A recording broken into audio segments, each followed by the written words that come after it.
Et qu'est-ce qui vient de se passer? Déjà, dites-vous que Liverpool vient de se faire limer par City 2-1. Dans un match où de base, il mène 1-0. Premier but inscrit par notre cher Szoboszlai, encore une fois sur un coup franc énervé. Le gars, même à 40 mètres des gages, il est capable de t'en mettre une. Et dites-vous qu'en l'espace de 3 semaines, c'est son troisième coup franc direct. Face à Marseille, il en a mis un. Face à Bournemouth, il en a mis. Face à Marseille au retour, il en a mis. Clairement, lui, pour l'arrêter maintenant, il lui faut un immeuble. Malheureusement, après son but à la 74e minute, Bernardo Silva égalise 10 minutes après. Sur une magnifique remise de la tête de Erling Haaland, Bernardo Silva se retrouve face au gardien, il a juste à mettre le pied pour marquer. Après l'égalisation, la tendance a complètement changé. Manchester City se montrait de plus en plus dangereux, jusqu'à ce qu'ils obtiennent d'ailleurs un pénalty à la 93e. Pénalty transformé par Erling Haaland. Et pour vous dire à quel point le match était fou, il y a même eu un but de Ryan Cherki à la 99e. Oui, le match est parti jusqu'à plus de 100 minutes. Malheureusement pour Manchester City, le but de Ryan Cherki a été refusé. Juste après ça, t'as Szoboszlai qui prend un carton rouge, c'est parti dans tous les sens. Carton rouge qui après on nous dit a été annulé. Oui, moi non plus j'ai rien compris. Malheureusement du côté de Liverpool, s'il y a bien quelqu'un qui se fait allumer encore une fois, c'est bien évidemment Mohamed Salah. Ça fait désormais 7 matchs d'affilée où le gars n'a plus été décisif. 624 minutes jouées, 0 but marqué et 0 passe D. Et encore pire, Liverpool connaît son plus haut ratio de défaite, c'est-à-dire 30% depuis la saison 2014-2015.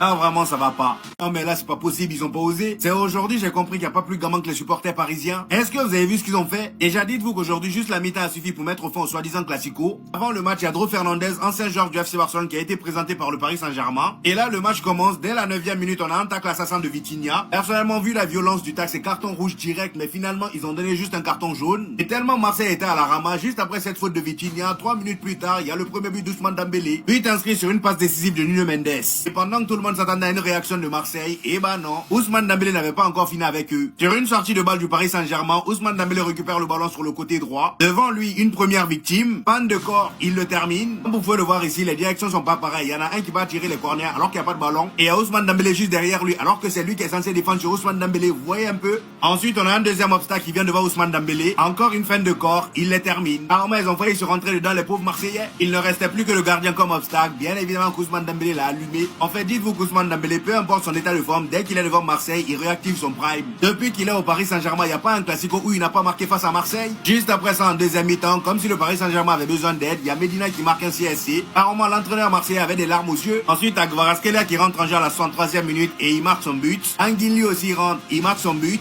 Et après, on vient nous dire que ça, c'est un classico. Au moment où je vous parle, Marseille a encaissé presque 10 buts lors des 3 derniers classicos. Pas que le match n'est pas encore terminé. Comme si c'était pas déjà assez humiliant, les supporters parisiens, regardez ce qu'ils ont fait. Regardez ce qu'ils ont écrit sur la banderole. Élimination en Ligue des Champions, for sure. Que des gamins.